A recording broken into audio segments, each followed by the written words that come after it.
उधर यूक्रेन को पश्चिमी देशों के हथियारों की सप्लाई रोकने के लिए रूस के राष्ट्रपति पुतिन के सीक्रेट प्लान का पर्दाफाश हो गया। पश्चिमी मीडिया का दावा है कि पुतिन ने अपने सीक्रेट प्लान को अंजाम देने के लिए 6 लोगों को पोलैंड भेजा था, जिन्हें पोलैंड की खुफिया एजेंसी एबीडब्ल्यू ने गिरफ्तार कर लिया। गिरफ्तार किए गए लोगों से पूछताछ के आधार पर पश्चिमी मीडिया ने दावा किया कि पुतिन पोलैंड को यूक्रेन से जोड़ने वाली रेलवे लाइन को धमाके से उड़ाने की फिराक में है। ऐसा इसलिए ताकि पोलैंड के रास्ते यूक्रेन को पश्चिमी देशों से भेजी जा रही मदद को रोका जा सके। यूक्रेन युद्ध में ब्रिटेन और अमेरिका के बाद पोलैंड ने ही यूक्रेन की सबसे ज्यादा मदद की है।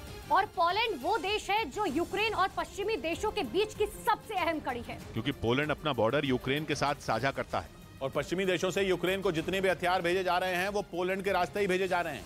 यही वजह है कि यूक्रेन युद्ध की शुरुआत से ही पोलैंड पुतिन की आंख का कांटा बना हुआ है। और अब उस कांटे को निकालने के लिए पुतिन ने सबसे खतरनाक प्लान तैयार कर लिया।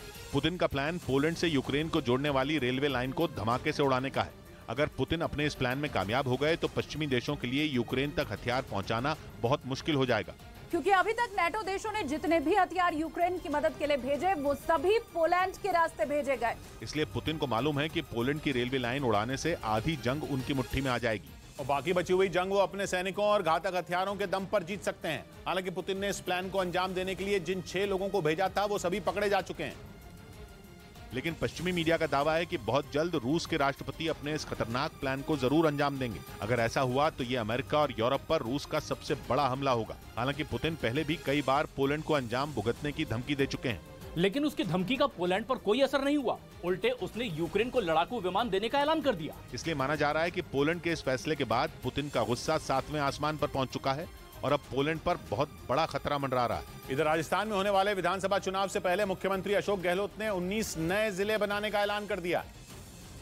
यानी अब राजस्थान में 50 जिले होंगे। इसके अलावा 3 डिवीजन बनाने का भी ऐलान किया गया, जिसके बाद अब इसकी संख्या 7 से बढ़कर 10 हो जाएगी। राजस्थान में पिछले कई दशक से नए जिले बनाने की मांग की जा रही थी। उधर सऊदी अरब से हुए समझौते के बाद ईरान ने तय किया कि वो यमन में हूथी विद्रोहियों को हथियार नहीं देगा। सऊदी अरब और ईरान पिछले कई साल से यमन में एक दूसरे के खिलाफ खड़े हैं, क्योंकि यमन में सऊदी अरब हूथी विद्रोहियों के खिलाफ लड़ता है और ईरान हूथी विद्रोहियों के साथ। हूथी विद्रोही जिन हथियारों से यमन की सरकार से लोहा लेते हैं वो कहीं और से नहीं बल्कि ईरान से आते हैं, जिनके दम पर यमन के उत्तरी हिस्से पर हूथी विद्रोहियों का कब्जा है।